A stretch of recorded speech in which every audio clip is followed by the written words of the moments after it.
construction de la grande pyramide, l'équation impossible, euh, le problème de l'énergie. Alors j'avais déjà fait une petite émission sur Nuria TV il y a 2 3 ans, mais plus que ça, sur ce sujet-là. Mais je trouve que c'est un sujet en fait qu'on devrait commencer à traiter dès le départ, avant de commencer à se dire bon bah ok, les pyramides sont les tombeaux de pharaons. Donc ça a été fait du vivant des pharaons et en fait on devrait dès le départ quand même essayer de se dire ok, ils ont fait ça, mais alors comment on fait? Bon, on sait pas trop. On peut essayer quand même de faire des estimations de ce que ça représente comme travail et en fait c'est jamais fait quasiment. C'est toujours très succinct parce que d'office on se dit bah de toute façon ça a été fait sous tel règne, donc voilà. Et j'ai jamais vraiment trouvé en cherchant des gens qui avaient fait un travail pour essayer de comprendre avec les méthodes qu'on prête aux Égyptiens de combien de temps il fallait pour faire tout ça. Et en fait, il y a très longtemps que j'aurais dû faire ça. Et parce qu'en fait, mon métier à l'origine, il est plutôt prédisposé pour faire ça. Alors, je suis pas architecte, hein, mais en fait, j'ai fait une formation et j'ai travaillé après dans cet univers-là pendant 15 ans. Et j'étais, on va dire, si je définis mon métier, c'était conseiller technique dans les sports d'endurance. Et principalement, je m'intéressais à tout ce qui était la préparation, l'évaluation de la dépense d'énergie, les capacités physiques des athlètes, les limites du corps humain. Et donc, pendant très longtemps, j'ai travaillé avec des sportifs qui préparaient un marathon, qui préparaient un triathlon. J'ai écrit des articles aussi sur des performances sur le Tour de France et qui étaient très, très lus sur Internet, au point que parfois des JT comme TF1 me contactaient pour faire une interview que je déclinais parce que c'était souvent en différé et je voulais pas. Je voulais pas faire un truc qui serait utilisé n'importe comment. Et donc, j'ai fait ça pendant plus de 15 ans. Et donc, j'ai écrit des articles, je faisais un petit magazine, je travaillais avec des particuliers. Et aujourd'hui, vous me dites, voilà, je voudrais monter avec ma brouette en haut du Puy-de-Dôme. Est-ce que tu penses que je vais y arriver en 3 heures? Mais je pourrais vous le dire. Je pourrais vous dire, voilà, je pourrais évaluer rapidement vos capacités physiques et vous dire combien de temps il va vous falloir à pas grand-chose près, quoi. Et c'était mon boulot. Et donc, j'ai fait ça pendant très longtemps. Et donc, c'est, c'est quelque chose que j'aurais dû faire parce que évaluer en fait ce que ça représente que de déplacer un objet, que ce soit en vélo, en courant, en tirant des pierres, et ben en fait, c'est juste des lois de physique et pas mal de connaissances sur la bioénergétique et le fonctionnement du corps humain qui se met en mouvement et sur ses limites. Et donc, je voyais bien quand je lisais des articles qui résumaient un peu ça, que les gens ils te faisaient des choses très approximatives. Ouais, bon, bah, ok, on met 10 gars qui tirent des pierres, ils vont faire ça donc, pendant 365 jours, etc. Donc, des calculs en fait qui étaient ultra théoriques et qui intègrent en fait pas grand-chose des paramètres, des capacités humaines, de l'énergie que ça demande de déplacer un bloc de cette manière-là et pourquoi pas d'une autre. Et donc, bah, c'est important de le faire parce que ça permet de prendre conscience déjà du boulot que ça représente de faire ça. Parce qu'on n'a pas réessayé de le faire, hein. Enfin, si, des petites. Il y en a qui ont essayé de faire des petites pyramides et à la fin, je vous montrerai 2 3 exemples de ça. Donc voilà un petit peu pourquoi je trouve que c'est sympa d'y revenir. Et donc voilà, donc on va rentrer un petit peu dans le sujet. Donc la conférence, j'ai fait plusieurs petites parties, ce qu'il est important de voir. Et on va commencer par essayer de comprendre quelle méthode a été utilisée pour le transport des blocs. Alors, je vais m'appuyer sur ce que disent officiellement les gens qui travaillent sur le sujet. Donc, qu'est-ce qu'ils ont découvert, quelles méthodes ils pensent que les Égyptiens utilisaient. Je vais présenter des méthodes autres que ce qu'on me propose, même si on peut un tout petit peu se dire il y a peut-être des petits ajustements. Mais voilà, on va regarder officiellement comment on fait. Alors, une fois qu'on sait comment on transporte les blocs, ce qui est important aussi à savoir, c'est d'où ils viennent. Parce que si les cailloux ils viennent de 30 km et qu'on les transporte sur des traîneaux en bois qu'on tire, c'est pas la même chose que d'avoir des traîneaux qui sont à 50 mètres. Donc la dépense d'énergie va être sans commune mesure. Donc ça, la provenance, c'est important. Et ensuite, je vais faire une petite partie, je vais vous montrer comment on peut évaluer le nombre d'ouvriers qui vont servir à transporter un bloc si je tire sur un traîneau, par exemple. Donc ça, j'avais déjà fait il y a un moment un petit outil qui est sur Internet, sur Excel, et qui permet de faire des calculs. Et je me suis aperçu qu'il était très très bon parce que vous verrez pourquoi tout à l'heure. Une autre partie importante, combien d'ouvriers ont travaillé sur le chantier? Parce qu'évidemment, c'est un paramètre. C'est-à-dire que si on se dit qu'on va faire ça en un temps donné, sous le règne de Khéops, certes, on a des cailloux, certes, on a des méthodes de transport, a-t-on assez de personnel? Donc, ben voilà, ça c'est important de savoir. Quel est le consensus? Quelles sont les preuves archéologiques qu'il y a qui nous permettent de dire, voilà, on a eu tant de personnes qui ont bossé. Très important de tenir compte de ça. Quelque chose qui n'est jamais évoqué, ce sont les capacités énergétiques limites de l'être humain. Est-ce qu'il va pouvoir tous les jours effectuer une tâche ou pas? Est-ce que c'est envisageable? Donc vous allez comprendre pourquoi. Quand je vais vous rapporter le travail que ça représente, je vais vous montrer ce que ça représente si on le faisait par exemple en kilomètres de course à pied, par exemple. On se rend compte des dépenses d'énergie. Et puis on termine par du coup, une fois qu'on a vu tous ces petits paramètres, eh ben, on regarde si ça tient dans un temps donné sur un petit tableur. Eh ben, on peut s'amuser, on fait varier les curseurs et on voit, ok, est-ce que, bon, ok, on part pour 30 ans, on part pour 100 ans, ben, on va dire qu'il transportait, il bossait, mettons, 120 jours par an ou 300 jours par an, et on voit les paramètres et on voit ce qu'il est possible de faire. Et puis quand même, je ne pouvais pas terminer sur ouvrir un petit peu la question, parce que si ce qu'on découvre à la fin de la conférence nous laisse entrevoir que ça ne pouvait pas être un chantier aussi rapide et que c'était peut-être pas du coup le tombeau d'un pharaon, alors il faut essayer de voir qu'est-ce que ça peut être d'autre. Et donc je vais vous proposer quelques pistes de réflexion, voilà, qui sont sympathiques et que je vous ferai découvrir à la fin. Alors, du coup, l'objectif, c'est de vérifier si ces 4 points-là vont être possibles. À la fois le temps qu'on a, le personnel disponible, on va calculer l'énergie nécessaire qu'il faut pour déplacer des blocs d'un point A à un point B en sachant qu'on a différentes altitudes, avec une méthode de transport particulière, et on voit si ça rentre dans les capacités de travail humain. C'est-à-dire qu'en mettant ces 4 paramètres ensemble, eh ben, on a une sorte d'équation. Et si quelque chose, si on a un paramètre qui est faux, l'équation ne sera pas tenable. On va avoir le temps qui va être affecté. Au lieu de mettre 30 ans, on prend parti pour 150 ans. Donc ça, ce sont les, voilà, c'est le système d'équation. Temps disponible, le personnel, capacité de travail et l'énergie qu'il faut. Et donc on met tout ça dans la moulinette, ce qui n'a jamais été fait à ma connaissance, et on voit ce que ça donne. On commence par la méthode pour tirer un mégalithe. Alors je vais vous montrer des petites vidéos extraites de documentaires, parce qu'ils ont fait des essais. Il y a des archéologues, des égyptologues qui font des tests. Et donc, c'est intéressant de voir les tests. Donc, voici un premier test.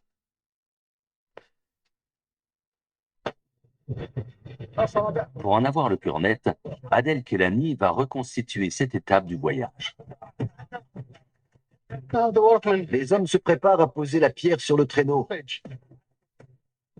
Il est en acacia, un bois très solide, souvent utilisé dans l'Antiquité car il y en avait partout dans la vallée du Nil. Ils s'assurent que le traîneau est assez solide et les cordes bien serrées.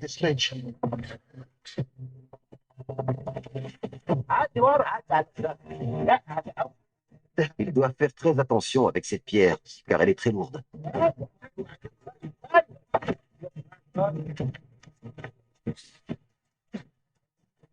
Le chemin est également débarrassé de tout ce qui pourrait gêner le passage du traîneau.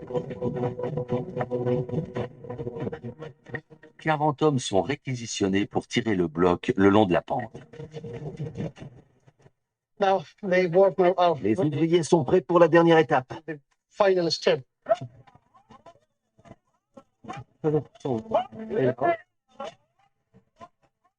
C'est vraiment très très très bien. C'est coincé.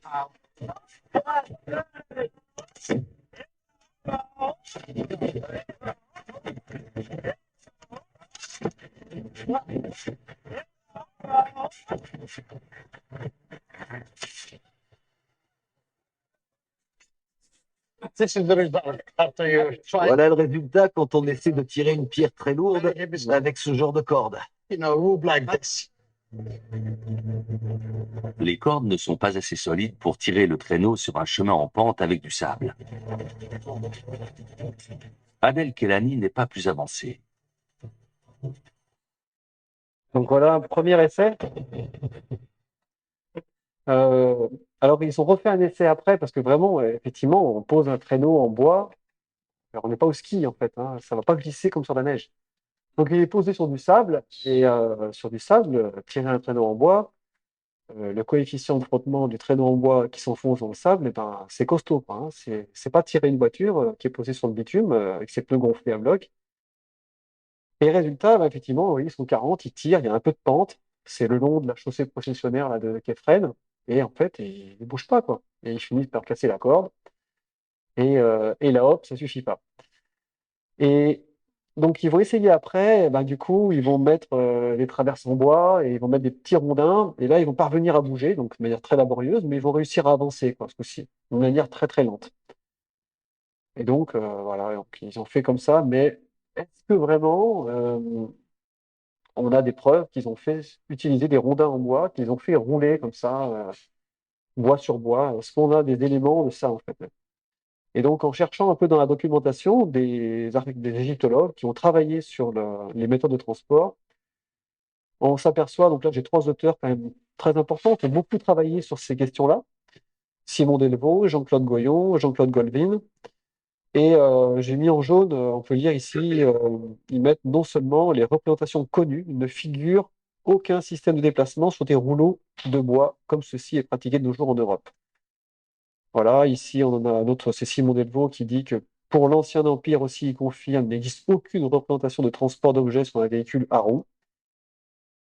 Voilà, et puis donc, en fait, concrètement, aucune iconographie, ni de preuves matérielles archéologiques viennent confirmer cette hypothèse d'avoir fait rouler en fait sur des roues.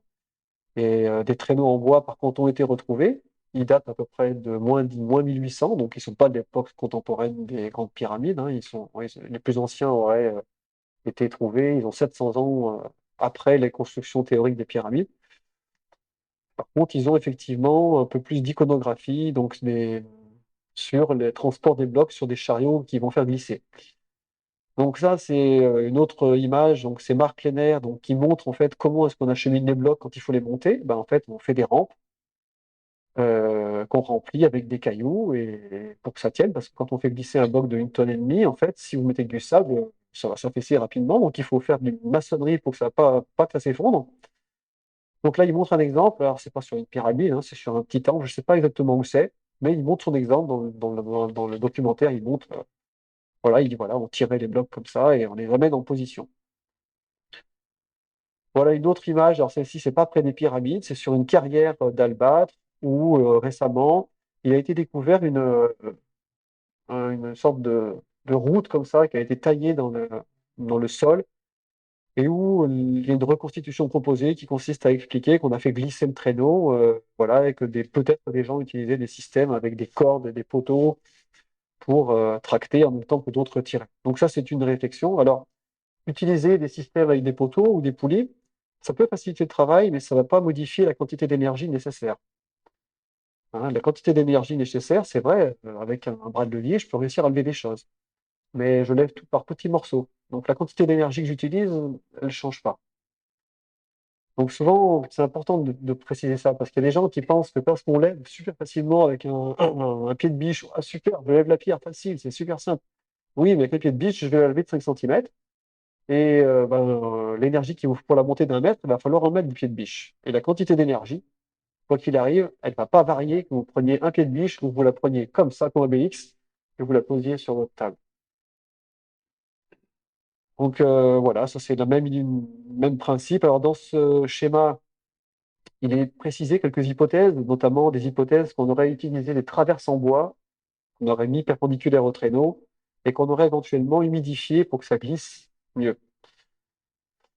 Donc voilà, et donc il y a une rumeur qui circule beaucoup qui consiste à dire, même mieux que ça, qu'ils auraient utilisé du bois lubrifié avec de l'eau et du limon argileux, donc une boue ultra glissante pour faire que que ça glisse comme sur de la glace, quoi. Donc ça, c'est une chose dont j'ai souvent entendu parler. Je me souviens d'une vidéo où Jean-Pierre Adam a dit: voilà, mais c'est super simple, ils tirent des blocs, ils mettent du limon du Nil, ça glisse tout seul. Mais sur quoi il s'appuie pour vous dire ça? Alors justement, je suis allé voir d'où vient cette rumeur, et donc j'ai remonté le fil. Alors, évidemment, une des raisons qui leur sert d'argument, c'est qu'on trouve quelques iconographies où on voit comme ça une grande statue qui est tirée par beaucoup de monde avec quelqu'un qui verse un liquide devant le traîneau. Et donc, on pense que c'est pour lubrifier la surface de contact et favoriser le glissement du traîneau. Alors, en fait, l'origine de la rumeur, elle vient d'une expérience qui a été faite par Monsieur Chevrier, qui date d'il y a plus de 50 ans. Un jour, ce monsieur, il avait vu un endroit où il pensait avoir identifié euh, euh, les traces de boue qui auraient été disposées pour faire glisser un bateau. Et il s'est dit, tiens, mais si j'essayais de faire glisser des blocs comme ça sur de la boue. Et donc, il a fait un essai, il a préparé, en fait, on va dire, comme un espace comme ça, là. Et ils ont fait une sorte de piscine de boue, on va dire, hein, sur une dizaine de centimètres. Ils ont posé un bloc dessus. Et puis ensuite, il y avait des personnes qui étaient à l'extérieur de cette zone de boue, hein, qui n'étaient pas les pieds dans la boue, et qui ont pu faire bouger un bloc de 5,4 tonnes avec assez peu de personnes. À la fin, ils ont réussi à descendre jusqu'à 6 personnes pour faire glisser un bloc de 5,4 tonnes. Mais c'était une expérience, et c'est là-dessus, en fait, que beaucoup de gens disent, c'est super simple, en fait, cette méthode, c'est génial. Ils ont réussi à réduire considérablement le coefficient de frottement, en fait, du traîneau sur le sol, mais le sol, en fait, c'était une couche de boue épaisse comme ça, bien humide, bien préparé, bien aplani, sur lequel on vient poser le traîneau, clac, nickel. Donc c'est une expérience de laboratoire, on peut presque dire. Sur le terrain, aller faire ça, ça va être autre chose, parce qu'en plus, ils ont fait ça à l'abri du soleil, dans un espace protégé. Vous allez voir pourquoi tout à l'heure, je vous montrerai ce que ça donne en plein air. Et il y a une chose qui a été négligée, c'est que faire glisser un bloc, ça ne peut pas monter en hauteur. Donc la gravité n'a pas été supprimée dans cette expérience. Donc quand ils vous disent c'est facile de déplacer un bloc, oui, sur terrain plat, s'il n'y a aucun frottement, d'un doigt, je pousse un bloc. Mais je ne peux pas le monter, le bloc, hein, d'un doigt. Et donc ça, on n'y pense jamais, quoi. Faire glisser un bloc sur la glace, ça va bien. Le monter, c'est autre chose. Et donc cette expérience-là, elle est pas inutile, mais elle est extrapolée, surinterprétée, pour justifier l'idée que c'était comme ça qu'on faisait et que c'était pas très compliqué. Donc voici la photo en fait qui a motivé ce Chevrier à faire cette hypothèse, c'est qu'un jour, près du Nil, il y a des endroits où il y a des rapides, et le fait qu'il y ait des rapides, les bateaux devaient être sortis du Nil et glisser le long sur des sortes de zones un peu marécageuses et boueuses. Et donc on tirait le bateau qui glissait sur ces zones plates pour passer ce qu'ils appelaient les rapides en fait. Donc c'est de là que vient cette hypothèse, parce que sur le terrain, il n'y a aucune preuve qui existe, aucune preuve archéologique indique qu'on a retrouvé des rampes qu'on aurait enduit avec un limon, parce que s'ils avaient fait ça, on aurait trouvé des traces de ça. S'ils avaient déplacé du limon argileux, on aurait des traces et ils n'en ont trouvé aucune. Donc voilà, c'est une hypothèse qui est souvent répétée, mais dans la pratique, on n'a pas de preuve de ça, et on va voir ce que ça donne en pratique puisqu'ils ont essayé quand même.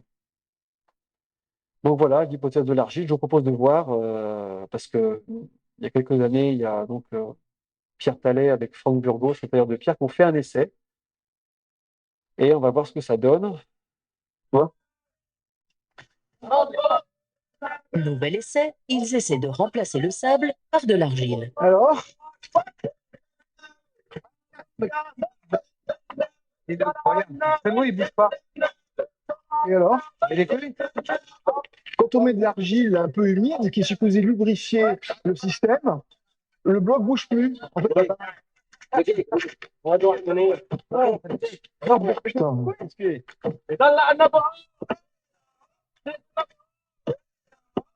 Du coup, ils reviennent à la solution du sable. Au fur et à mesure de l'expérience, les ouvriers apprennent à se coordonner et sont de plus en plus efficaces.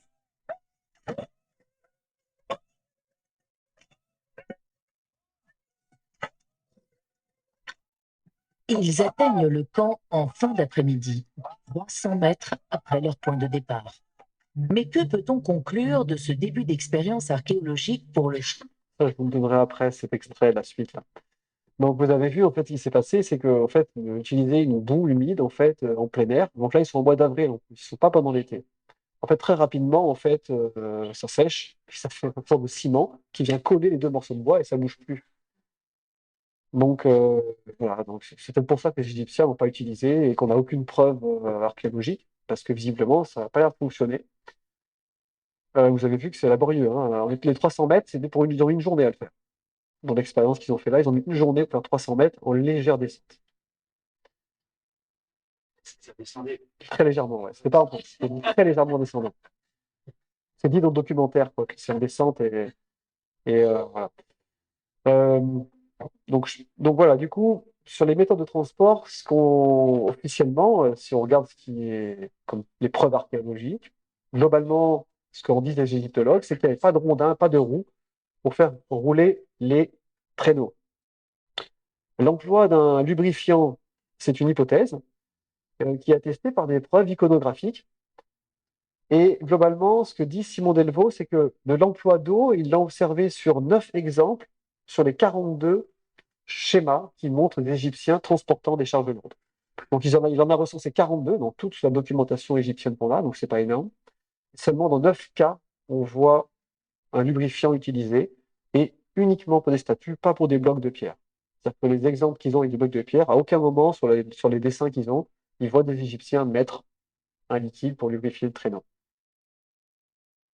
Donc, les hypothèses qui restent, c'est des traîneaux en bois glissant sur un sol de gravat, tassé, ou des rampes en bois, humides peut-être.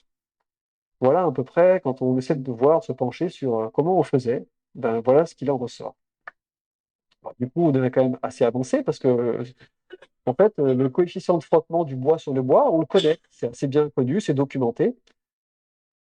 Donc, on va y venir tout à l'heure. Deuxième petite partie importante maintenant, c'est d'où viennent les matériaux. Alors, je me suis basé sur un travail qui a été fait par des géologues allemands, qui ont fait un travail où ils ont essayé de comprendre, en étudiant les blocs de la Grande Pyramide et tout le plateau calcaire de Gizeh, de comprendre d'où ça pouvait venir. Et donc, les géologues, ils arrivaient, en étudiant au microscope la structure des roches, à repérer, OK, il y a une partie, ces pierres-là vont venir de là, celle-ci de tel endroit. Et ils en ont sorti ce travail, où ils montrent, en fait, pour Khéops, 3 grandes carrières. Donc une carrière qui se trouve là, plein est, en fait, de la pyramide de Khéops. Une autre carrière qui se trouve à côté de la pyramide de Khéphren, qui a servi pour la pyramide de Khéops. Et puis une autre partie des roches qui viennent d'ici, d'un peu plus loin. Donc ça a l'air à côté, mais la distance entre le centre de la pyramide et là, c'est quand même 500 mètres. Hein, et entre là et là, on a plus d'un kilomètre de distance à vol d'oiseau. Avec du dénivelé, puisque chacune des carrières ici se trouve plus basse que la base de la pyramide. Et donc, je vous montre un exemple par exemple, si je devais amener un bloc de la carrière qui se trouve à côté de la pyramide de Khéphren, et je dois l'amener relativement haut dans la pyramide, alors on prend une simulation, hein, si je fais un tracé pour voir le temps que ça me prend, que je fasse une rampe à l'intérieur, à l'extérieur, si j'utilise une méthode de rampe, je ne vais pas monter une rampe raide comme ça, donc je suis obligé de faire un chemin long, quoi qu'il arrive. Alors le chemin, je ne sais pas comment il va être, hein, il peut être en zigzag sur une face, il peut faire le tour à l'extérieur, le tour à l'intérieur, j'en sais rien. Mais quoi qu'il arrive, ils montent pas, en théorie, ils ne montent pas le bloc comme ça ou avec un treuil ou une grue. Donc, ça fait un certain trajet. Donc, ça fait un traîneau qu'on fait glisser pendant un certain temps. Et donc, j'ai pu reconstituer, en tenant compte du travail de ce géologue, en fait, un tableau, parce que ce géologue, il donne en gros les estimations, voilà, 40% de la masse de la pyramide vient de là, 60%, je ne sais plus, les pourcentages viennent de là, etc. Et j'ai pu reconstituer, en fait, globalement, d'où viennent les matériaux. Alors, il y a une partie des matériaux, pour information, qui seraient du mortier, paraît-il, qu'on trouverait à l'intérieur de la maçonnerie pour un petit peu venir combler les trous. Et d'après Franck Monnier, il y en aurait environ 500 000 tonnes. Et le mortier, on sait d'où il vient, puisqu'il donne l'origine de ce mortier. Donc il est ensuite acheminé par bateau, et du port, ensuite on l'achemine jusqu'à la pyramide. Donc du coup, le trajet de ce mortier, il est aussi connu. Et donc tous les éléments, en fait, j'ai pu faire un tableau et évaluer qu'en moyenne, chaque morceau de la pyramide parcourt minimum 1430 mètres tirés sur un traîneau sur un dénivelé moyen de 84 mètres. Et j'ai tenu compte, bien sûr, du fait qu'on déplace aussi les traîneaux, parce que les traîneaux qui vont faire les allers-retours, ils pèsent 150 kg, il faut aussi les déplacer. Et les cordages aussi, et l'ensemble traîneau plus cordage, ça pèse. Donc ça aussi, dans la réflexion, dans le calcul, il faut en tenir compte. Donc voilà, en moyenne, d'après les informations que j'ai, un bloc fait à peu près 1,5 km de trajet, 84 mètres de dénivelé, ça fait une pente quand même c'est comme si vous montiez une pente à 5-6% pendant 1,5 km, à peu près. C'est ce qu'il y a autour de la pyramide, c'est les blocs de basalte qui sont autour. D'après ce que j'ai donné, ce que j'ai trouvé, il y aurait eu de 85 000 tonnes de ces pavements, quoi. Alors, il y a des gens qui pensent que la pyramide est faite avec justement un parement en calcaire et puis l'intérieur, on met du gravat et puis voilà, quoi. Enfin, c'est simple, quoi. Bon, alors ça, c'est des gens qui viennent parfois au secours de l'égyptologie. Et alors, c'est presque drôle, en fait, de voir comment ils essaient de simplifier les choses pour pas qu'on questionne ces points-là. Mais bon, les pyramides sont pas faites comme ça. Vous avez l'exemple avec Meidum qui s'est partiellement effondré et on voit bien que le cœur, c'est un travail vraiment maçonné, quoi, hein. C'est bloc par bloc. Alors Meidum, c'est pas des blocs de 2 tonnes et demie, mais c'est un travail bloc par bloc, du cœur jusqu'à l'extérieur. Et puis on a d'autres exemples. C'est Marc Lenner dans son livre qui explique, qui montre des exemples de comment on conçoit les pyramides. Et clairement, c'est pas du gravat, on fait pas une enveloppe qu'on remplit, quoi. On travaille par étage et comme si on déposait des Legos et on monte comme ça petit à petit. Alors ça, c'est une autre représentation qu'on peut voir dans certains documentaires qui est un peu plus réaliste, mettre du gravat. Voilà, c'est une animation 3D. Voilà comment, en gros, la pyramide serait faite. Alors maintenant, comment on calcule le nombre d'ouvriers pour tirer 1 mégalithe? Alors ça, c'est pas très compliqué. Euh, Ici, alors, évidemment, il y a des fois des gens qui expliquent, mais en fait, c'est super simple, on sait déplacer les charges lourdes, et donc ils donnent des exemples. Par exemple, ici, vous avez un gars super costaud, il a réussi à faire bouger un train sur des rails, quoi. Alors déjà, le train, il fait 150 tonnes quand même. Alors déjà, le gars, il est allongé et il tire avec les bras et les jambes. C'est comme si, en fait, vous étiez sur un appareil de musculation, quoi. Donc, il utilise toutes les muscles du corps. Et puis, c'est pas un traîneau sur du sable. Et la différence, elle est colossale. C'est que les roues d'un train en acier qui roule sur des rails en acier, les résistances au roulement, elles sont très, très, très faibles. Et c'est pour ça qu'on arrive à faire bouger un train, en fait, qu'un homme ultra costaud arrive à le faire bouger de quelques centimètres. Mais globalement, quand vous voulez déplacer un bloc, vous avez 3 types de résistance à affronter. La plus difficile, la plus importante, qu'on ne peut pas supprimer, c'est la gravité. Ça, c'est quelque chose qui fait que votre bloc va peser 2 tonnes, 60 tonnes, etc. Et si vous devez le monter, vous devez vaincre la gravité. La deuxième, c'est la force de frottement ou de roulement. Et cette force-là, vous pouvez travailler dessus, vous pouvez l'optimiser. Par exemple, les roues d'un train, je l'ai marqué ici, le coefficient de frottement, c'est 0,003. Et le coefficient de roulement, si j'ai des roues en bois comme ça, qui roulent sur du bois, là, eh bien, j'ai 0,3. C'est-à-dire que c'est 100 fois plus résistant au roulement. Donc, c'est pas pareil. Ça n'a rien à voir. Et la dernière résistance qui est négligeable, c'est la résistance de l'air, parce qu'on se déplace à des vitesses très lentes.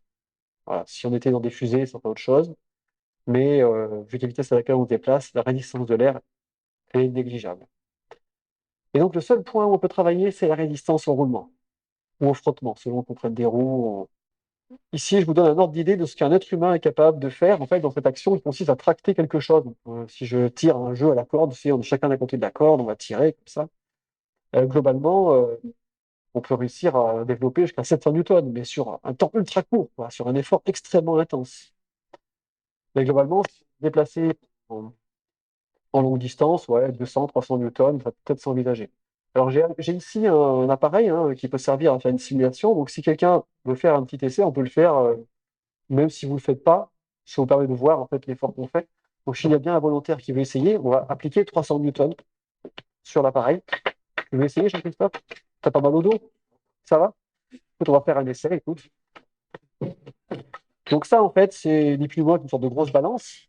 Mais globalement, 10 kilos, c'est 100 newtons. Hein, j'arrondis un petit peu. Ouais, on voit pas trop hein, si je veux. Ouais. Ouais. Donc on va se mettre par là. On va essayer de pas mettre dans les fils. Et donc, je vais te mettre un petit bout de bois ici pour que ce soit moins galère, en fait.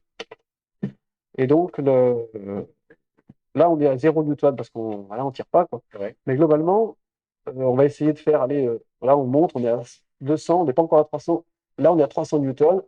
Si on veut aller plus loin, on est à 400. On n'arrive pas à aller beaucoup plus vite, quoi, hein. On est en train de se. Donc, c'est 300 newtons. On continue. Ça charge, quoi, hein. Il faut, il faut y aller, quoi. Donc, si ça vous amuse, je le laisse là. Je pourrais faire à un moment donné des petits essais comme ça pour vous amuser, pour vous rendre compte ce que c'est qu'appliquer 300 newtons et on y va, on met la corde par-dessus l'épaule et on y va comme ça. Quelqu'un dans la salle fait remarquer que les Égyptiens n'étaient pas bâtis comme des piliers de rugby. C'est un paramètre très important, le gabarit des individus. Parce que, évidemment, les Égyptiens, ils ne faisaient pas 1,90 m. La moyenne des Égyptiens, elle est connue puisque il y a pas mal de momies qui ont été retrouvées et donc en moyenne, ils faisaient 1,66 m, je parle de l'Égyptien homme, pour 60 kilos. Donc c'est des petits gabarits. Donc la puissance d'une personne de 60 kilos, c'est pas celle de quelqu'un qui en fait 80 pour 1,90 m. Et donc ça, évidemment, ça compte.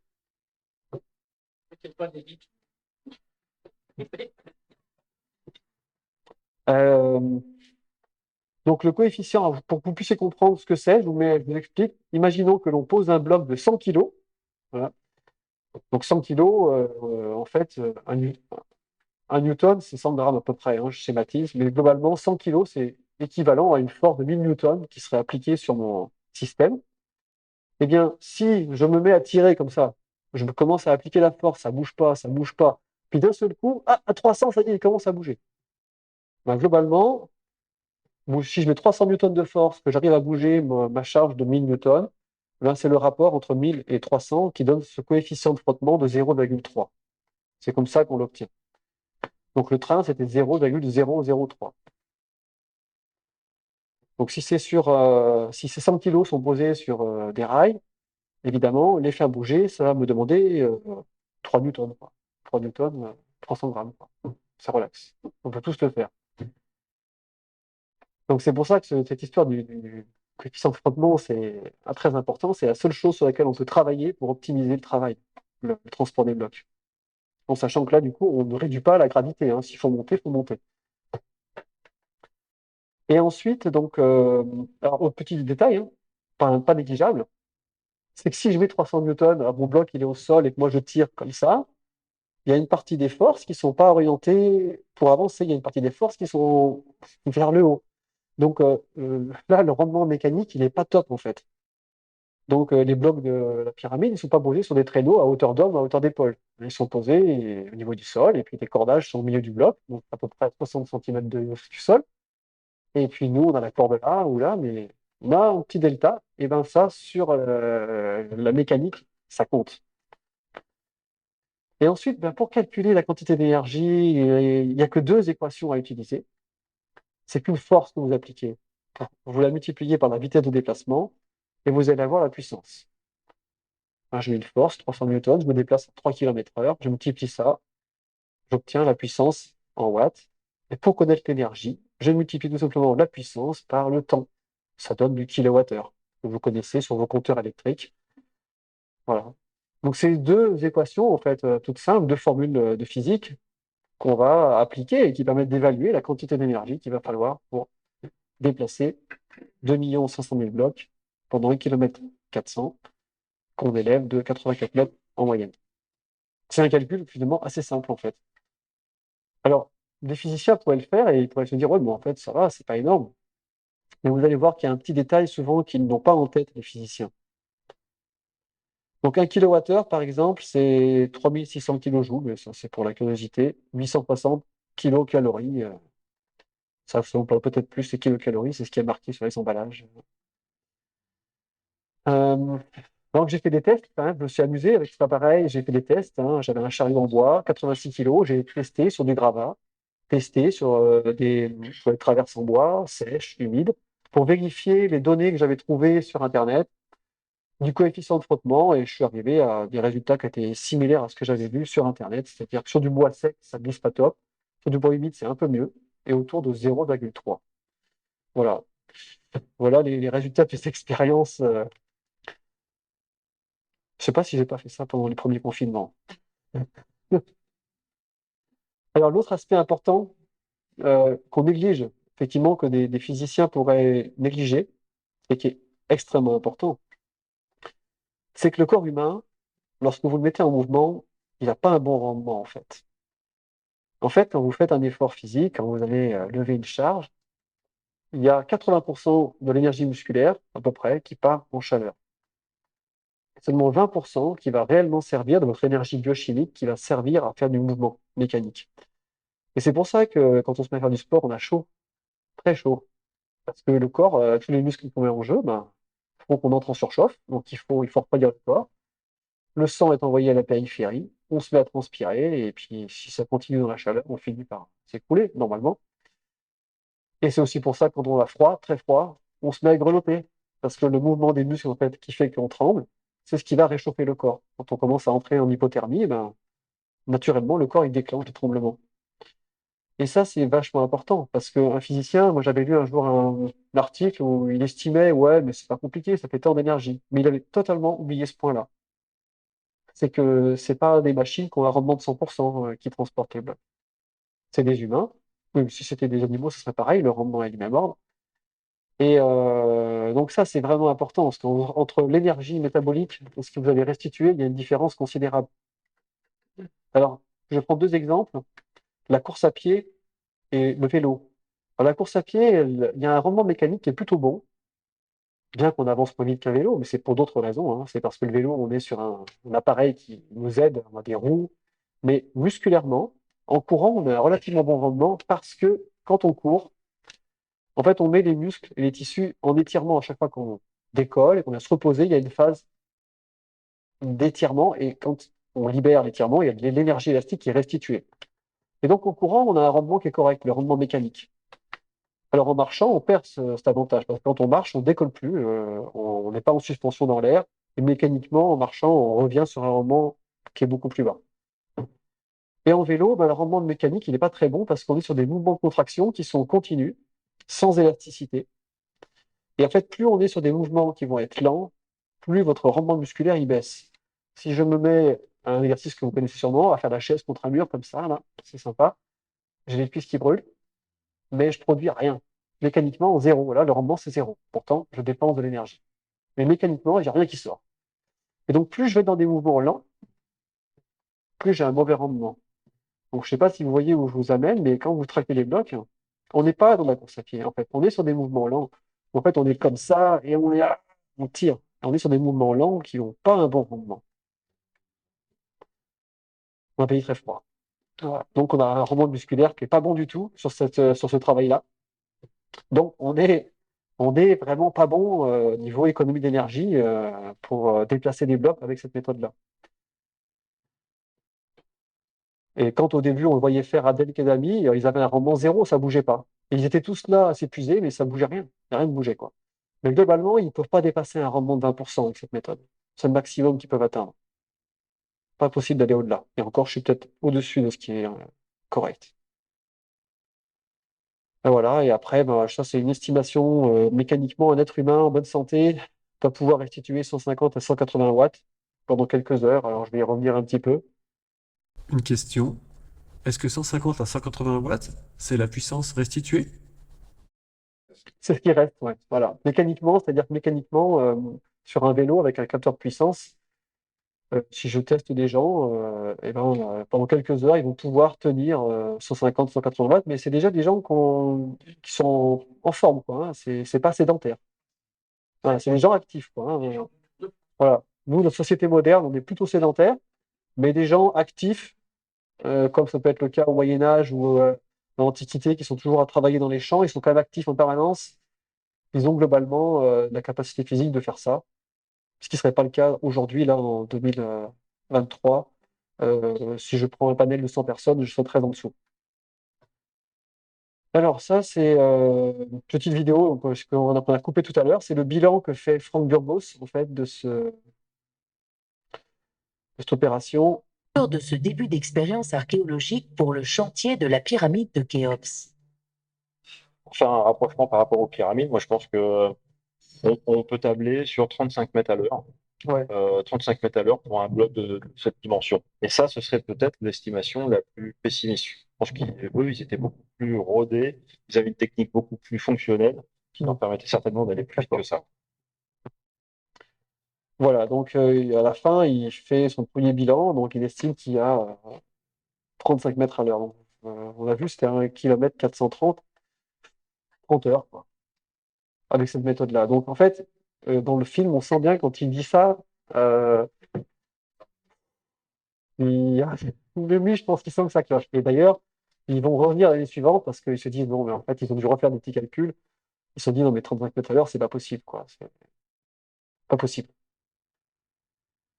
Et donc, ils sont revenus l'année suivante et ils ont fait une autre expérience, donc on va regarder, qui est très intéressante.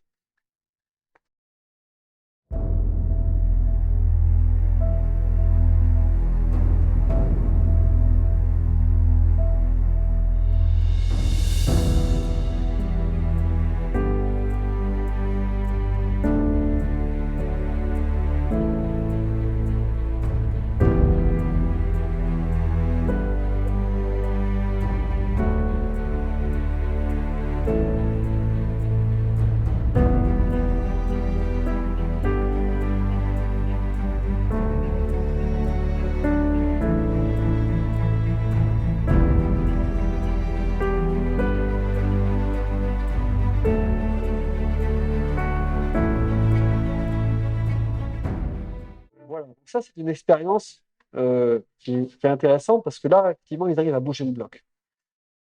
Donc là, ils ont fait des traverses en bois qu'ils ont mouillées et le bloc parvient à glisser dessus et ils sont 20 personnes, c'est un bloc d'environ 2 tonnes. Et donc, l'expérience est présentée comme un succès. Et c'est vrai, ils ont réussi à déplacer. Par contre, il faut replacer ça dans le contexte. Ils sont sur un terrain plat et ils ont fait un effort de quelques secondes. Alors, moi, j'avais fait, on va y revenir, mais j'avais déjà calculé qu'il fallait 20 personnes pour faire ça. C'est-à-dire que dans l'outil que j'avais publié, je sais pas quand, en 2019 peut-être, 2 tonnes, et ben, dans mon petit tableur Excel, quand je rentrais les données, 2 tonnes, coefficient de frottement, donc un bois humide sur bois humide, 0,3, tape dans mon tableur, ça me donne 20 personnes sur terrain plat, à vitesse de 1,5 km/h ou 2 km/h. Donc en fait, je savais déjà ça, quoi. Ce qu'ils ont fait comme expérience, j'avais déjà estimé, donc c'était intéressant parce que ça a confirmé que les estimations que j'avais faites étaient justes, sans faire l'expérience. Et donc s'il y avait de la pente, pour avancer 1 km/h et demi, sur une pente d'environ 7%, il aurait fallu 27 personnes. Non pas 20, mais 27. Donc en fait, sur terrain plat, c'est quand même bien plus facile. Euh, mais il y a quand même un aspect très important aussi qui est négligé. Alors, effectivement, si on revient sur les histoires tout un tas de simulations que les gens font sur Internet, 10 ouvriers pour 2 tonnes, non, c'est pas possible. C'est fait, hein, c'est difficile. Euh, alors, est-ce que j'ai pas raté? Ouais, je vais y revenir après. Avant de revenir sur cette histoire du transport, je viens sur le nombre d'ouvriers. Et après, je vais revenir sur cette méthode de transport et on va l'étudier un peu plus. Donc, le nombre d'ouvriers. Alors, vers dans les années 90, a été découvert ce qui semble être les restes d'un village d'ouvriers à proximité des pyramides, environ 2 km. Et ça a été fouillé, donc depuis maintenant plus de 30 ans. Et c'est le seul village des ouvriers qui, pour l'instant, a été retrouvé. Alors, peut-être qu'il y en a d'autres, mais il n'empêche que beaucoup de choses autour ont été fouillées et qu'il y a des travaux régulièrement.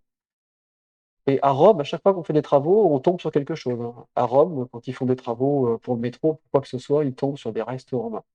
Là, autour de la pyramide, il y a régulièrement des travaux. Et récemment, ils ont fait un immense musée qui s'est terminé il n'y a pas longtemps. Et ils ne sont pas tombés sur des vestiges de villages des ouvriers. Il y a un lotissement qui est à proximité des pyramides, un peu plus à l'ouest, une énorme zone d'habitation urbaine. Pareil, c'est récent. Et quand ils ont fait le travail, ils n'ont pas trouvé de reste de village ou quoi que ce soit. Donc, les reste d'un village, mais il n'y en a qu'un pour l'instant qui est connu. Et globalement, sa capacité d'accueil, c'est 2000 à 2200 personnes, ce qui n'est pas énorme. Donc ça change beaucoup de Hérodote qui disait 100 000. Puis plus tard, beaucoup d'égyptologues ont annoncé 20 000 ou 10 000 avant qu'on découvre ce village. Et dans les bouquins, comme les bouquins de Marc Lenner, donc qui ont pignon sur rue, ben, il dit qu'il y en avait 2000, mais allez, peut-être 2000 autres à la rescousse, on ne sait pas trop où. Donc lui, dans ses petites estimations, il y a 4000 personnes quoi, au maximum, quoi.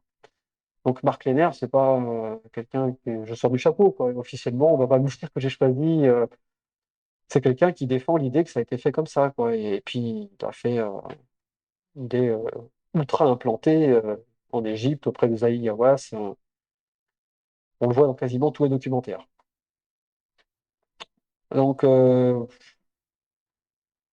voilà, donc ça c'est pareil, c'est des petits calculs rigolos qu'on peut voir sur Internet, où des gens simulent qu'il y a 10 ouvriers par bloc, ils bossent 365 jours par an, il n'y a que 2 millions de blocs au lieu de 2 500 000, et puis comme ça, on arrive à faire tout rentrer dans l'équation. Et ça, c'est assez fréquent en fait, ce genre de calcul, où en fait on tire tous les paramètres comme on veut, et puis on fait ce qu'on veut.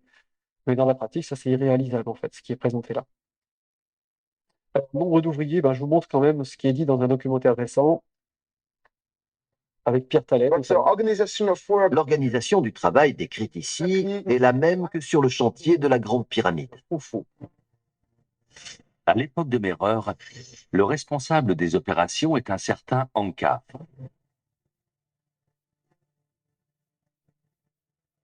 Il est le demi-frère du pharaon Khéops.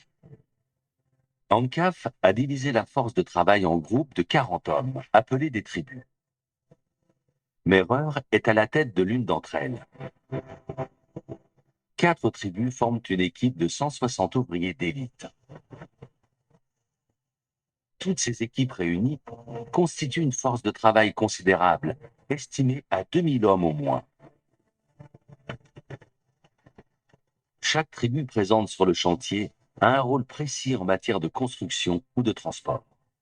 there's a very La répartition des tâches est très précise. work. I think everything is Tout est parfaitement organisé et calculé pour l'édification de la pyramide. for the pyramid building.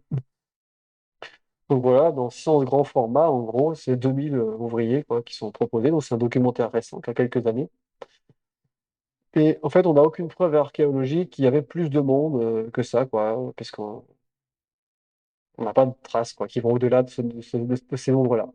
Alors, on peut quand même admettre qu'il peut y en avoir eu plus, hein, parce que les choses peuvent se perdre.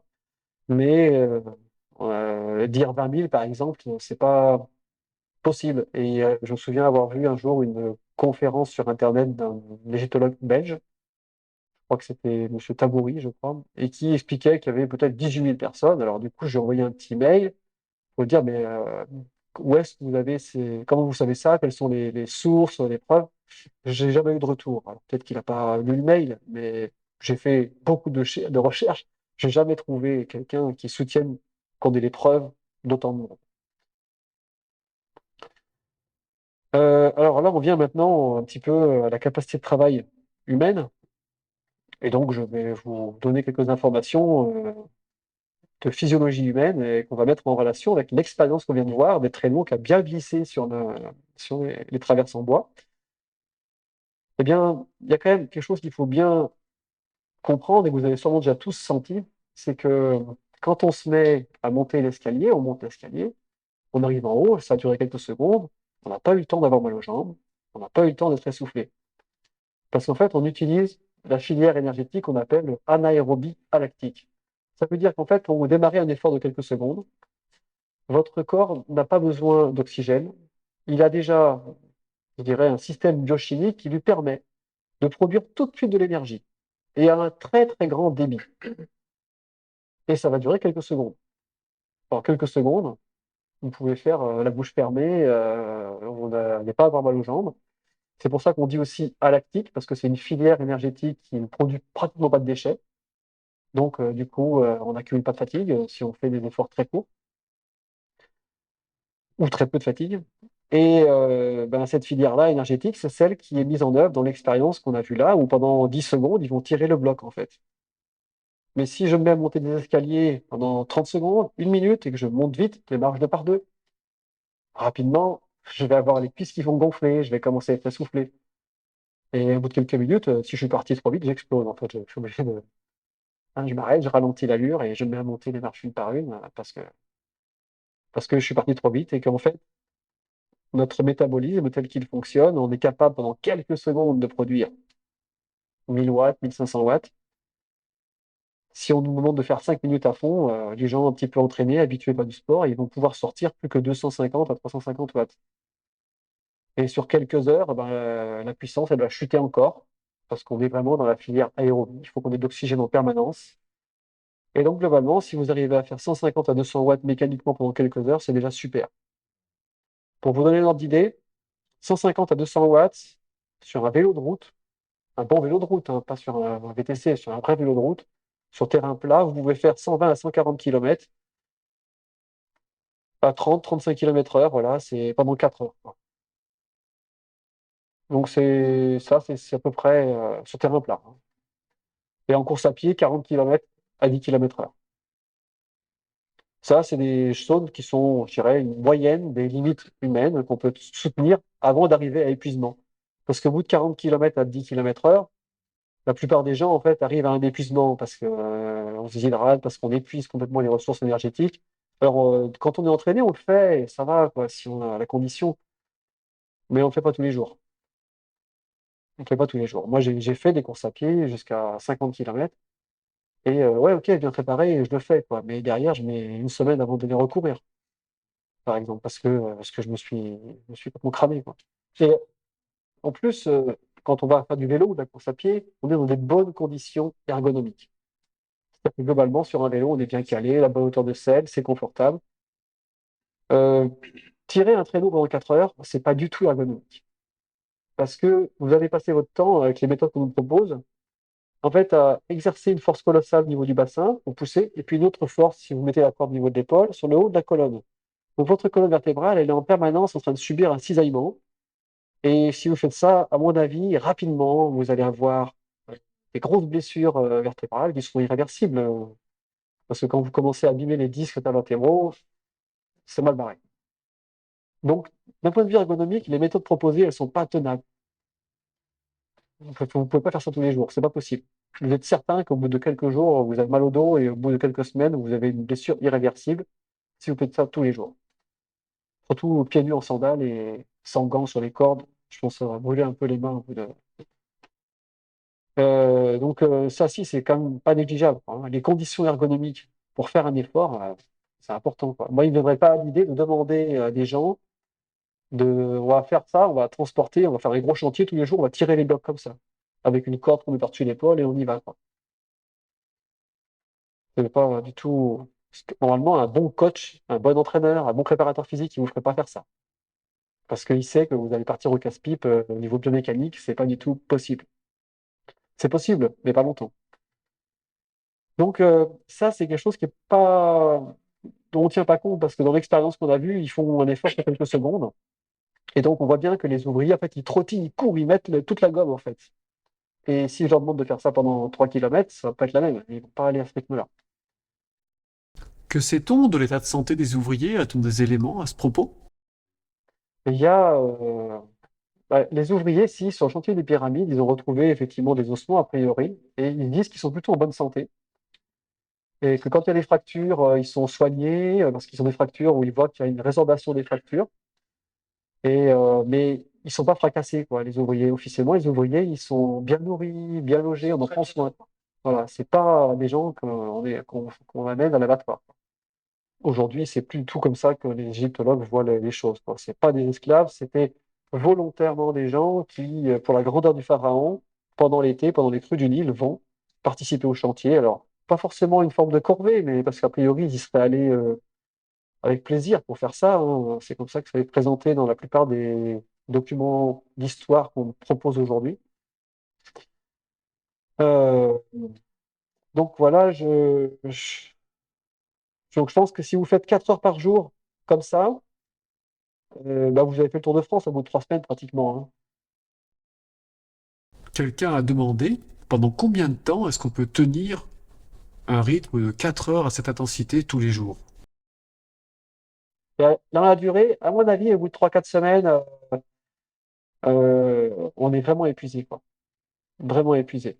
Le Tour de France, en gros, ça va être équivalent à ça, hein, c'est 3 semaines d'effort. Et si vous tirez un bloc pendant 4 heures par jour, comme ils le font là, vous faites ça pendant 4 heures tous les jours pendant 3 semaines, c'est à peu près l'équivalent de faire le Tour de France. Dans le Tour de France, ils sont sur des vélos, ils sont en peloton, mine de rien, ils économisent beaucoup d'énergie en peloton parce que si je les fais tout seul, les 120 km, ça va me coûter beaucoup plus d'énergie que de les faire en peloton. Mais l'autre paramètre qui est important, qui crée l'épuisement, c'est l'intensité de l'effort. Parce que faire 40 km en marchant, ça épuise beaucoup moins que de les faire en trottinant. En fait, il y a une relation qui est exponentielle entre l'intensité et la fatigue. C'est-à-dire que marcher à 5 km/h ou courir à 10 km/h, ça génère pas un épuisement 2 fois plus, c'est exponentiel la fatigue. Et donc quand vous courez à 15 km/h sur 40 km, vous générez des dégâts musculaires, un épuisement métabolique qui est bien plus grand que de faire les 40 km en marchant. Et pour déplacer les blocs, ils ne peuvent pas être à l'intensité de la marche. Ce n'est pas possible. S'ils se mettent à l'intensité de la marche, ils ne bougent rien, quoi. Donc, pour déplacer un bloc, au minimum, il faut se mettre à une intensité qui correspondrait à courir à 10 km/h. Ce qui n'est pas très rapide si on est entraîné. On ne parle pas de dénivelé, là on est sur terrain plat, oui, dans mon estimation. Ah oui, le dénivelé rajoute une contrainte, hein. Quelqu'un suggère l'utilisation des animaux. On y viendra peut-être, ouais. Ils utilisaient des bœufs. Mais officiellement, ils n'auraient pas utilisé de bœufs. Alors bon, pourquoi? T'as raison, hein, c'est une bonne question.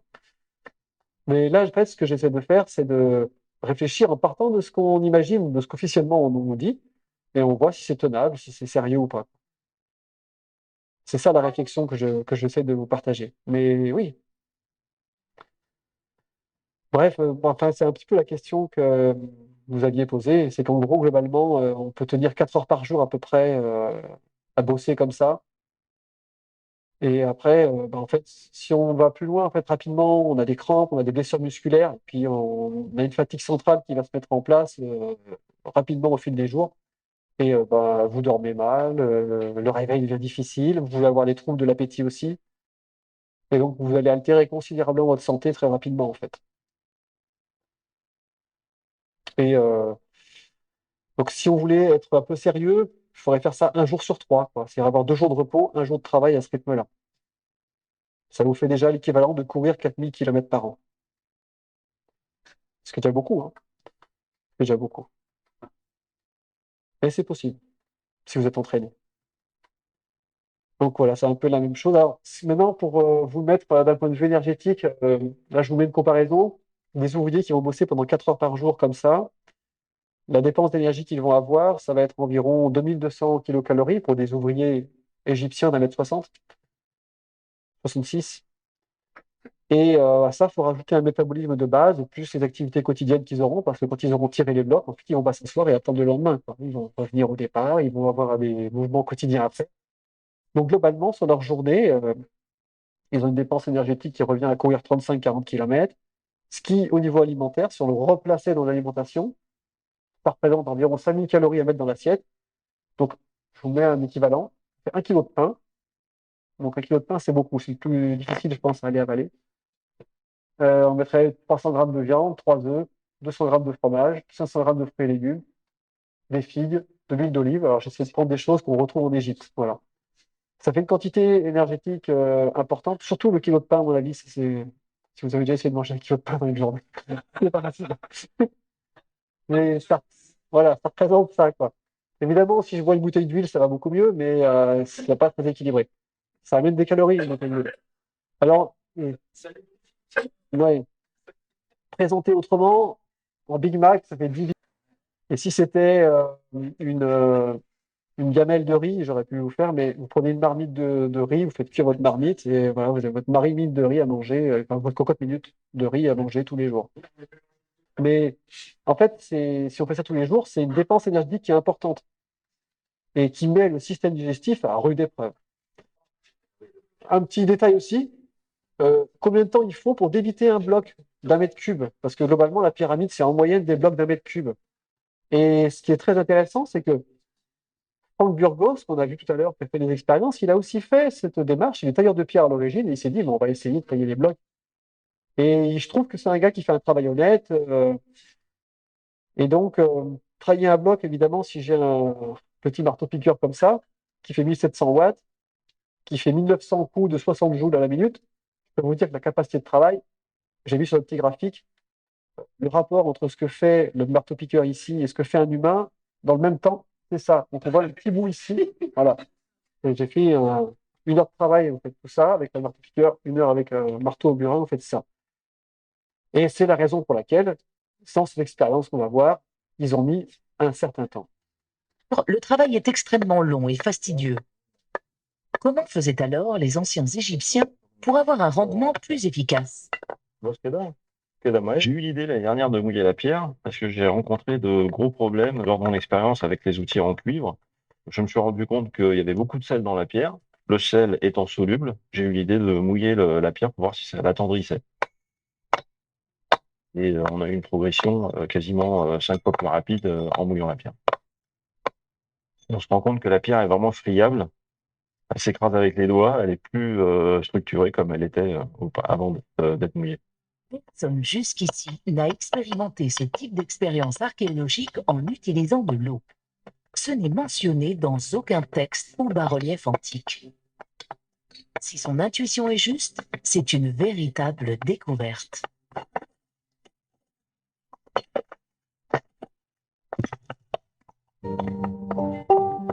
Ils vont travailler 8 heures par jour, tous les 5, pour tailler ce bloc qui a à peu près la même taille que les blocs standards de la pyramide de Khéops.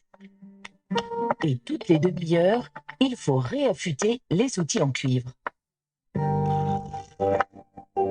Faire de l'archéologie expérimentale, se confronter véritablement aux difficultés que les anciens Égyptiens pouvaient rencontrer, utiliser vraiment les outils qu'ils avaient, tout cela nécessite une certaine humilité.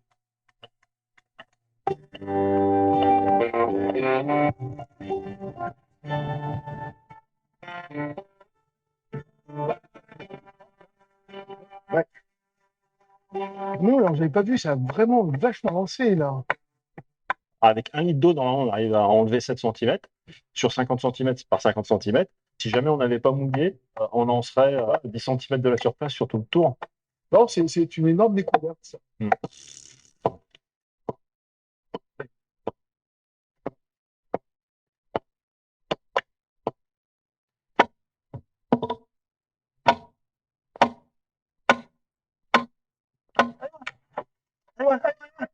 En fait, ce qui est surprenant, c'est qu'il s'est cassé tout en bas.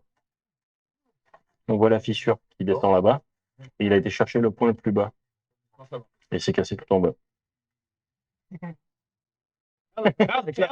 Yalla mabrouk. Allez, comme tout. On a mis à peu près 8 jours pour conclure cette expérience. Là, normalement, il n'y a plus qu'à le transporter. Les outils n'ont pas trop bougé. Et on a utilisé à peu près 300 litres d'eau pour l'expérience. Sans l'eau, on aurait mis 2 fois, 3 fois plus de temps. Avec de l'eau, Franck estime donc que les anciens Égyptiens, qui étaient plus expérimentés que les gars de son équipe, pouvaient tailler un bloc en 4 à 5 jours maximum. Mais que faisait-il de tous ces gravats? Le déchet d'extraction est réutilisé pour confectionner les rampes, mais aussi au départ des carrières pour barder les blocs, c'est-à-dire pour les manipuler comme on veut. S'il faut 2 millions de mètres cubes de pierre pour la pyramide de Khéops, à peu près 2 millions, 2 millions et demi, ça veut dire qu'on a à peu près 2 millions, 2 millions et demi de mètres cubes de gravats. Selon Franck Burgos, les anciens Égyptiens auraient... Donc voilà, je trouve que c'est une super expérience parce qu'il l'a fait en conditions réelles avec des outils en cuivre. Parce qu'il y avait eu d'autres expériences que j'avais vues où il prenait des ciseaux en acier et on voyait pas tout le travail, quoi. Il y avait des parties qui étaient pas visibles dans l'expérience. Et donc là, c'est une expérience vraiment où ils ont débité un bloc de calcaire en 8 jours. Alors Franck Burgos, il a écrit un article après là-dessus où il explique que globalement, il pourrait mettre moins de temps parce que là, il a fait un bloc où il a détouré tout le tour. Mais il pense en faisant un truc un peu industriel, ils n'auraient pas besoin de détourer le bloc suivant puisqu'il y aurait une partie qui serait faite. Donc lui, il pense que du coup, on pourrait mettre 4-5 jours pour faire un bloc parce qu'il y aurait un tiers de moins de travail à faire. Euh, Après, il fait des petits calculs où il estime le nombre de personnes pour faire la pyramide en 27 ans, mais il part sur une base où les gens travaillent 340 jours par an, donc je sais pas pourquoi il prend ça, parce que les archéologues, les égyptologues nous disent qu'on travaillait en gros pendant les crues du Nil, donc environ 120 jours au maximum par an. Donc voilà, et donc son expérience est quand même intéressante parce qu'elle peut se rendre compte de la difficulté. Et il faut imaginer que là, si vous tracez dans la grande pyramide, il y a un couloir qui descend dans le sous-sol. Et il n'est pas gros ce couloir. Donc un gars, il peut travailler que tout seul là-dedans. Et le couloir, je ne sais pas calculer combien il fait en mètres cubes, mais je voulais le faire avant et j'ai pas eu le temps. Mais à mon avis, le gars tout seul qui fait ça, il y passe des années. Parce qu'il y en a des mètres cubes à enlever hein, pour arriver jusqu'en bas à la chambre souterraine. Oui, alors c'est d'autres questions, quoi. Mais rien que, voilà. Et en plus, si en plus le gars qui fait son truc, il met de l'eau en même temps qu'il creuse, il est dans la boue, quoi, hein, il va se noyer. 300 litres d'eau par mètre cube, il y a un truc qui cloche. Là, ben, c'est du boulot, quoi. Faut aller la chercher, faut l'amener. Et alors, l'hypothèse de l'eau, ici, elle a l'air de fonctionner parce que la roche est salée. Il y a beaucoup de sel dans cette roche. À l'endroit où ils sont à Wadi El-Jar, donc ils sont pas du tout vers les grandes pyramides. Mais je sais pas du tout si le calcaire qui est un calcaire lutétien, je crois, ce que dit Eric Gontier, contient autant de sel. Il faudrait faire l'expérience pour voir. Parce qu'effectivement, il va beaucoup plus vite quand il mouille le calcaire. Quelqu'un fait remarquer que l'on peut débiter les blocs plus rapidement en utilisant des coins qui font éclater la roche. C'est une méthode qui permet de débiter des blocs grossiers assez rapidement. Ouais. Mais là, il a voulu faire un bloc assez propre parce qu'en fait, si on fait un truc un petit peu grossier, après, il y a un gros travail de finition parce que les blocs, ils sont tous un calibrage, c'est-à-dire que sur chaque assise, ils ont la même hauteur. Et donc, il faut déjà les classer, parce que j'imaginais chaque assise a une hauteur différente, il n'y en a pas une pareille. Et donc, il faut reclasser en fait les blocs, et il y a une finition à faire pour que ça s'ajuste correctement. Donc ça, c'est pareil, ils n'ont pas eu, ils ont pas, ça c'est pas intégré, mais il y a un petit travail de finition et d'ajustement. Alors, globalement, j'ai fait des recherches pour voir l'énergie qu'il faut pour débiter un bloc. Ça fait environ 11 kWh pour débiter un bloc, ce qui est cohérent avec les 5 ouvriers qui ont bossé pendant 8 jours. Et en fait, ce que je me suis aperçu, c'est que c'était beaucoup plus important que pour déplacer le bloc. Il fallait plus d'énergie pour le débiter, ce bloc, que pour le déplacer de son point A à la pyramide. 2 à 3 fois plus d'énergie pour le sortir comme ça, comme ils ont fait. Parce qu'on tape avec un burin pendant 8 heures par jour, et qu'on est 5, et donc la quantité d'énergie par bloc, eh ben, elle est colossale. Euh, alors, si on prenait l'expérience qu'il a fait, il fallait 11 200 ouvriers pour débiter les blocs pendant 30 ans, à raison de 300 jours par an. Mais ils ne bossent pas 300 jours par an déjà. Ils ne bossent pas 300 jours par an. Et alors, est-ce que c'est tenable tout ça en 30 ans? Alors, je vous propose de... On va regarder un petit peu, je vais ouvrir le tableur Excel, on va faire 2, 3 petits tests pour que vous puissiez voir. Donc voilà, ben, l'idée officiellement c'est 20 ou 30 ans, avec des traîneaux en bois, 2 000 à 3 000 ouvriers sur le chantier. C'est globalement il est la version, je dirais, consensuelle donnée par l'égyptologie. Alors, je vais juste quitter ça et je vais essayer d'ouvrir Excel. Voilà mon tableur. Donc j'ai fait un tableur Excel, je vais le dézoomer un petit peu pour qu'on puisse voir un peu généralement. Bon, il y a beaucoup de choses évidemment, faut pas vous inquiéter. Euh, En haut, on retrouve en fait la provenance des blocs, l'altitude de la carrière, donc tous les calculs qui servent à faire le calcul de la distance du dénivelé, et puis plein de colonnes, voilà, force en newton, etc., l'énergie nécessaire. Mais globalement, ici, j'ai des cases jaunes qui sont des cases qu'on peut régler. Donc par exemple, ici, je suis réglé sur 25 ans, 300 jours de travail par an, et avec des blocs de 2,5 tonnes et un coefficient de frottement ici qui est à 0,35, donc qui est entre le bois ultra bien lubrifié et le bois sec. Et ça fait par exemple, juste pour déplacer les blocs en négligeant la fatigue, en bossant 300 jours par an, faut 2000, c'est la case rouge, 2300 ouvriers. Et je l'ai mis en rouge parce que c'est pas possible en fait. Ils peuvent pas 300 jours par an, les ouvriers, faire ça. Donc il faut bosser un jour sur 3. Donc ça fait 6800 ouvriers. Pour débiter les blocs, s'ils bossent pendant 30 ans, eh ben, il va falloir à peu près 6800 ouvriers, 6600 ici. Et puis il faut du personnel pour les installer. Donc je sais pas, voilà, d'après des quelques expériences qui existent sur Internet pour installer les blocs, c'est-à-dire qu'une fois qu'ils sont arrivés à destination, il faut quand même des gars qui les manipulent tout doucement, qui les mettent en position. Donc il faut du monde. Non, non, non, là je tiens compte du fait, là, ici le calcul, c'est l'énergie nécessaire pour déplacer aussi le fait qu'on monte. La moyenne de la pyramide, si tu veux. Tu vois, tu as les blocs en haut, mais la masse de la pyramide, la moyenne, la hauteur moyenne de la masse totale, elle est à peu près au quart de la pyramide. Donc en fait, c'est une moyenne sur l'ensemble du transport. Mais en fait, c'est 25 ans, 300 jours par an, on n'est pas euh, cohérent en fait, parce que normalement, c'est pendant les crues du Nil qu'on a ce personnel et qu'on bosse là-dessus. Donc si on est sur 120 jours de travail, ce qui fait quand même 3 mois où en gros on travaille qu'à ça, on travaille plus du tout dans les champs. En fait, ben, il faut 5700 personnes qui bossent 300 jours par an, ce qui n'est pas possible, hein. Il va falloir, pendant 3 mois, ils vont pas pouvoir faire ça. Enfin, pardon, ils vont pas pouvoir bosser pendant 3 mois à tirer des cordes avec des traîneaux et des blocs. Et le chiffre en bas, en fait, c'est le personnel total, en fait, ici, hein. Si on bosse 25 ans à 120 jours par an, eh ben, il faut à peu près 38 000 personnes. Si on est 25 ans à 120 jours par an. Et je néglige beaucoup de choses, on va y venir, hein. Donc là, j'ai fait un calcul ultra optimisé, vraiment. Alors, on va faire, voilà, 120 jours par an, il faut à peu près 5000 personnes sur le plateau qui bossent 120 jours par an pendant 200 ans, quoi.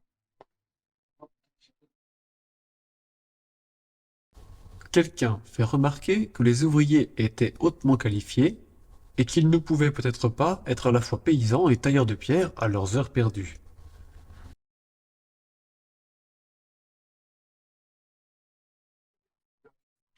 Enfin, ça, sur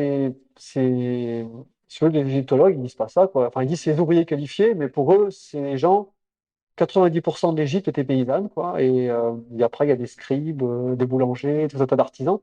Mais les gens qui vont bosser, forcément, de toute façon, s'ils sont paysans et que le reste du temps ils travaillent à ça, ils vont devenir qualifiés assez rapidement quand même, hein. Je pense aussi. Mais c'est sûr que ça soulève des questions, quoi, parce que voilà, 200 ans et c'est cohérent. 5000 personnes, pourquoi pas. Ouais.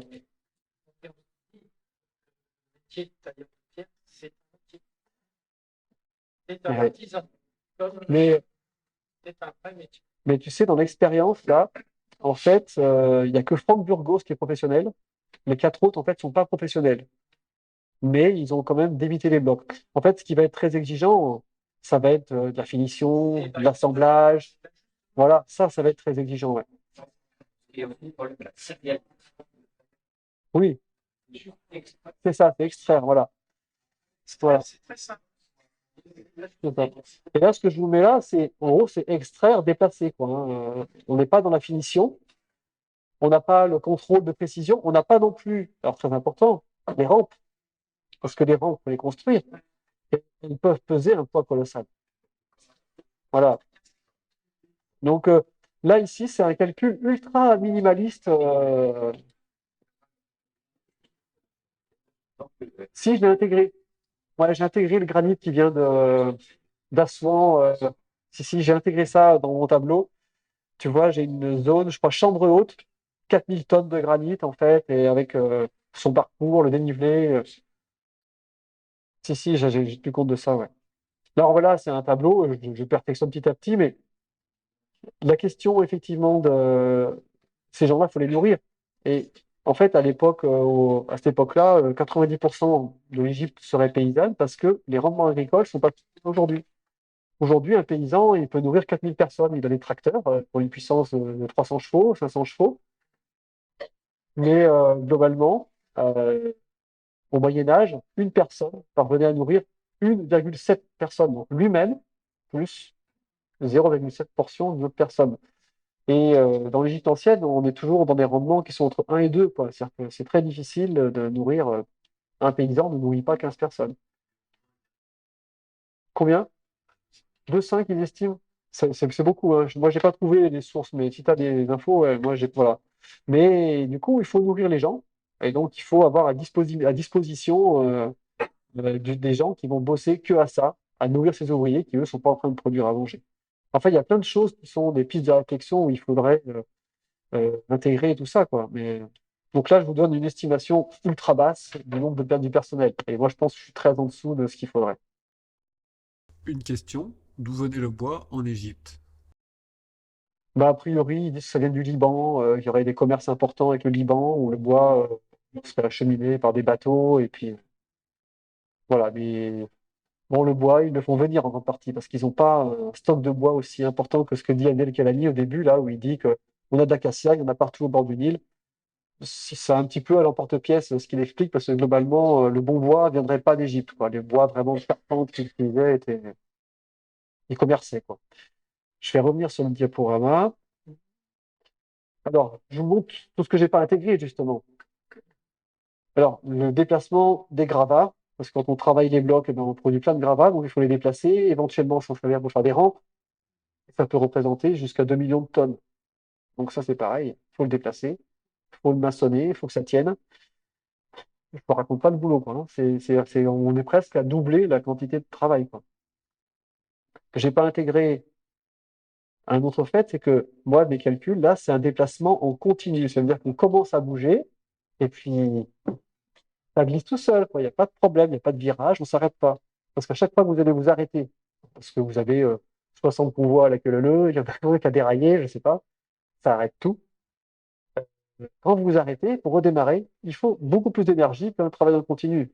Quand vous faites comme ça pour vos déplacements, en termes d'effort, bah, la quantité d'énergie, elle va être bien plus importante. C'est pour ça que les voitures, si vous passez votre temps à freiner et à accélérer, ça consomme beaucoup plus.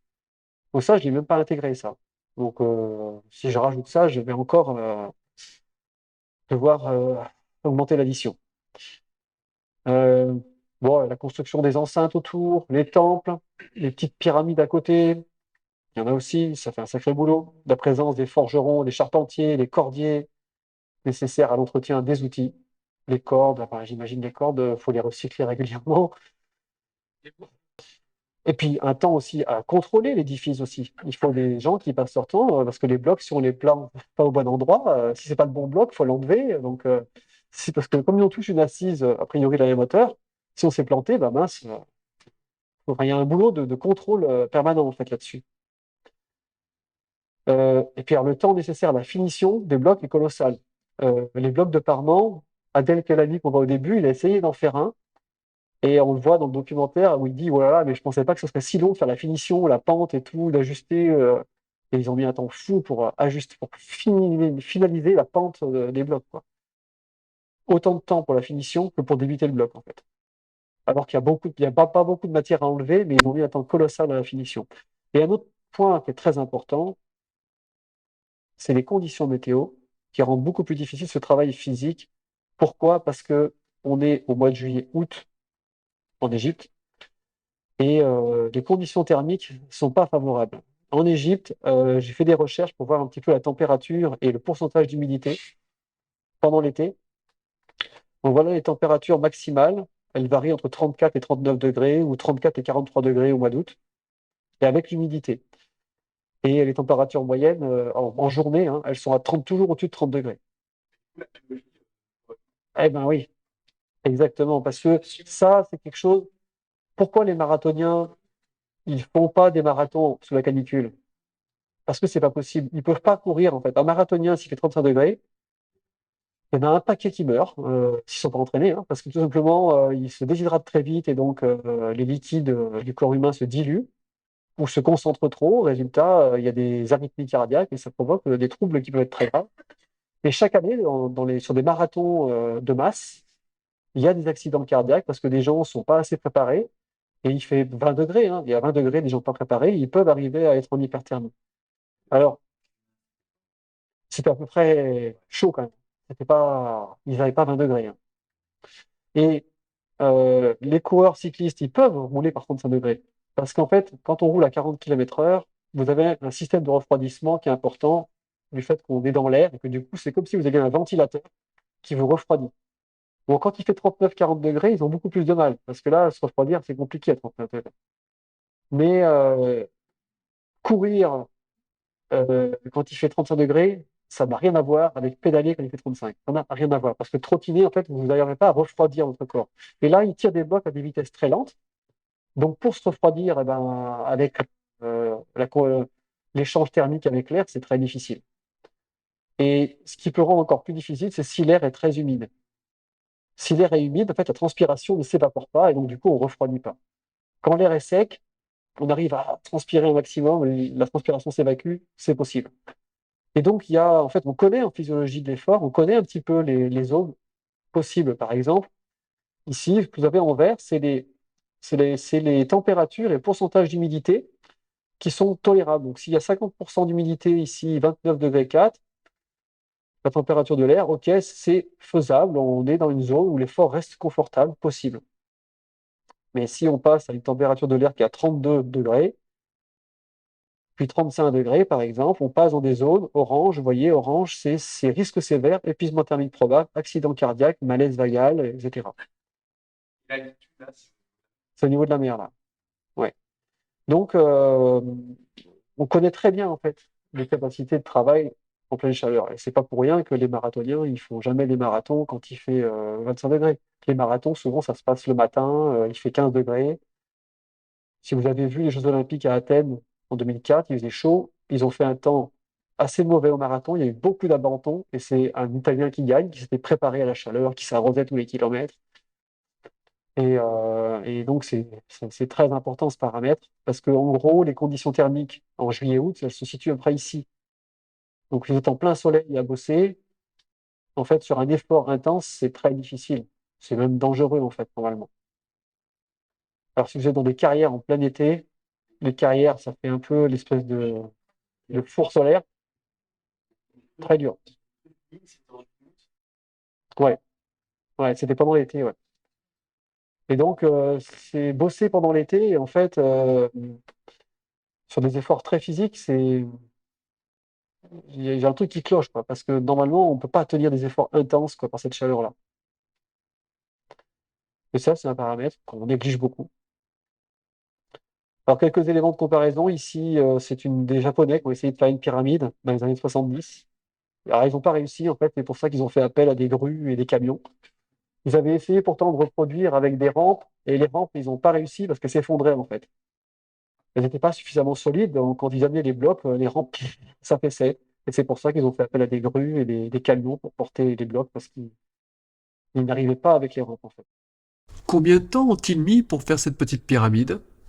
Alors là, j'ai pas le temps qu'ils ont mis, mais en fait, ils ont énormément galéré et ils ont fait appel finalement à des marteaux-piqueurs vrais, quoi, pour limiter les blocs. Parce qu'au départ, ils voulaient faire en conditions réelles. Et c'était dans le cadre d'un tournage d'un film, et comme ça avançait pas, ils ont utilisé la technologie. Et ça a été en fait un échec, hein, dont on parle très très peu. Mais il y a eu une autre expérience, c'est l'expérience Nova aussi, qui a été un fiasco aussi, mais qui sert souvent à justifier que c'est possible. Mais quand on regarde en détail l'expérience, c'est un fiasco. Et ça vaut le coup de comparer avec des constructions antiques comme le Colisée, par exemple. Le Colisée à Rome, il fait 250 000 tonnes, c'est 10 fois moins que la Grande Pyramide, c'est aussi beaucoup moins haut. C'est des blocs beaucoup plus faciles à tailler parce que c'est une sorte de tuf volcanique qui est très facile à tailler, beaucoup plus que le calcaire. Et ils ont mis 10 ans à le faire, hein. C'est 10 fois moins que la pyramide en termes de masse, c'est moins haut aussi, ils ont mis 10 ans. Vous avez un autre exemple connu des Romains, le pont du Gard, il fait 50 000 tonnes, donc là on est encore bien, bien, bien, bien moins, hein, mais 15, voilà. Et il fait 48 mètres de haut, 5 ans pour le faire, et il y aurait eu 1000 ouvriers. Mais on est à 50 000 tonnes contre 2 500 000 tonnes, et c'est pas de la même hauteur. Donc quand on met en perspective des constructions comme ça, et qu'on les met en perspective avec l'hypothèse d'une pyramide faite en 20 ou 30 ans, quand même, ça interpelle. Ici, c'est un truc fait de manière récente, c'est le barrage du lac du Salagou qui fait 2 tiers de la masse de la pyramide, qui est un peu moins haut. J'ai pris cet exemple parce que je suis passé en vélo beaucoup par là, j'ai fait des stages que j'organisais pour des sportifs. Et je passais régulièrement près de ce barrage et souvent je me disais, purée, ce barrage, il est gros quand même. Et du coup, je me suis un peu intéressé à ce barrage et ils ont mis 5 ans à le faire. Mais ils ont utilisé des pelleteuses, des camions, une pelleteuse à puissance de 2000 bonhommes, les camions, les puissances de 2000 bonhommes, et ils peuvent travailler toute la journée, 8 heures par jour, sans s'arrêter. Et donc, ils avaient un nombre considérable d'engins et je sais pas, moi, si on devait remplacer par les ouvriers, j'ai mis 32 000 comme estimation, mais je pense que c'est beaucoup plus que ça, parce qu'on se rend pas compte, quoi, hein. La puissance d'un gros camion, c'est 2000 personnes minimum, et le camion, il craint pas la surchauffe comme nous, quoi. Et donc c'est vrai que quand on met en perspective ça et qu'on essaye après de rentrer dans les calculs, on se rend bien compte qu'il y a quelque chose qui cloche. Alors je vous propose de voir une illustration, quelque chose, on va voir quelques images de ça. Les Basques, ils ont des jeux assez amusants. Les Basques, par exemple, ils font des exercices de force basque qui consistent à tirer des cailloux ou des voitures dans cet exemple-là. J'ai pris cet exemple-là parce que c'est une voiture qui fait 750 kg. Ils vont tirer pendant assez longtemps. Alors que quand ils tirent des pierres, ils font des trucs assez courts, quoi. Alors que là, ils vont tirer les cailloux pendant quand même pas loin de. Enfin, la voiture, ils vont la tirer pendant 2 heures quasiment. Ils vont monter un petit col qui fait 4 km et ils vont tirer la voiture qui fait 750 kg à 10 personnes. Alors, une voiture, c'est un meilleur coefficient de roulement que le glissement du bois sur bois aussi. Et donc, je vous propose de voir quelques images pour que vous puissiez observer la pénibilité de l'effort et dans quel état ils finissent quand ils arrivent en haut au bout de 2 heures d'effort comme ça. Donc je vais avancer, je vais pas mettre toute la vidéo, on va voir quelques passages de la vidéo.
Je sais pas si je peux leur redemander de recommencer après, encore une fois ou deux, quoi.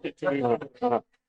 C'est ça, c'est voilà, c'est un effort. Pour eux, c'est une compétition, quoi. C'est un sport national, quoi. Ils sont sur un sol. Ouais, et bien sûr, et ils ont des super conditions ergonomiques. Ils ont un système en fait avec une armature métallique attachée avec des harnais. C'est quelque chose, là, c'est possible. Mais s'ils avaient dû faire avec des cordes, c'était pas possible, hein. Ils montaient pas là-haut.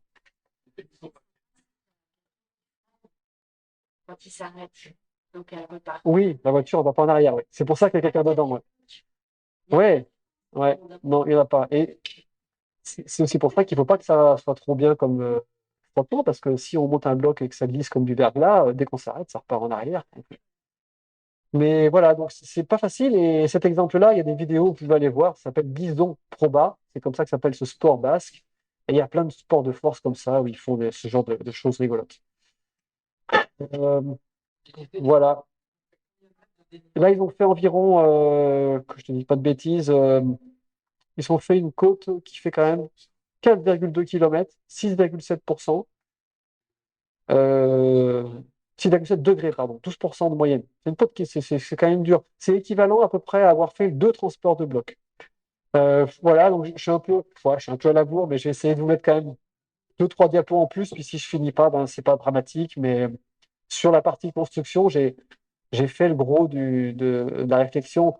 Et si on voulait être sérieux, c'est ce que tout à l'heure Fred disait, tiens, mets 200 ans pour voir, bah c'est un peu plus cohérent en fait. Si on a du temps pour faire les choses, ok, ça peut être plus cohérent. Et donc moi, en fait, je trouve que une chose simple, voilà, c'est on rallonge le temps, puisque mais ils veulent pas rallonger le temps, parce que si on rallonge le temps, c'est plus un tombeau, quoi.